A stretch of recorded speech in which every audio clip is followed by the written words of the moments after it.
Hi everybody, and welcome to Virtual Sunday School. Now you'll notice that I'm in an unusual place today and I've got this huge thing behind me, and you're probably all wondering, what is Father Angelo doing? Well, don't worry, later on you'll understand what that is. Now, in the story, Jesus tells us about a rich man. Now, not the rich man and Lazarus that we talked about before. This is another rich man. This rich man was a hoarder. Now, what's a hoarder? A hoarder is a term for somebody that spends a lot of time collecting stuff. And I don't mean just a few things. I'm talking about a bunch of things that could fill up rooms and homes and buildings. That's what a hoarder is. Now, this rich man, he was a hoarder. In fact, he had so much stuff, he said to himself one day, "Self, I've got so much stuff, I think I need to build another barn to put all my other extra stuff in." And that's what he did. But God spoke to him and said, "You fool, tonight your soul will be required of you."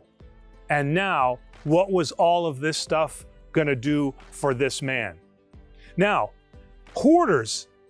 Do we know any hoarders? Sure we do. In ancient times, probably one of the most famous hoarders are the Egyptians. The pharaohs and the kings of Egypt built these great pyramids so that they could put all their stuff in it so that they could take it with them when they died. And what happened? It didn't go with them. In fact, we have all of their stuff in their museums. We have all of their gold, and we have all of the clothes that they wore. And in fact, we've got a couple of their mummified cats even.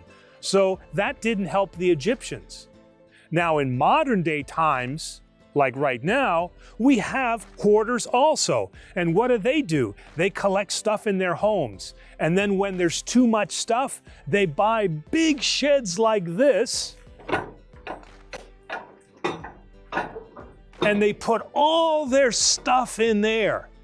And then a lot of times what happens is they have so much stuff that they can't even remember all the things that they had. And it took up so much of their time that they didn't do what God wants us to do. And what does He want us to do? He wants us to spend time with our family. He wants us to know the most important thing we can do is not collect stuff, but to collect memories and to have communion with one another.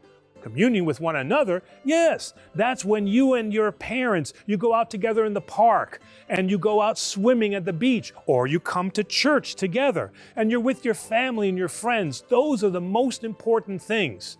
And those are ways that we can worship God. Because what did Jesus tell us? Jesus told us the greatest commandments are to love the Lord your God and also to love one another as I have loved you. That's it for today's virtual Sunday school. Although, you know what? I'm kind of wondering what all this stuff is. So maybe we should be building a pyramid in the back of our parking lot.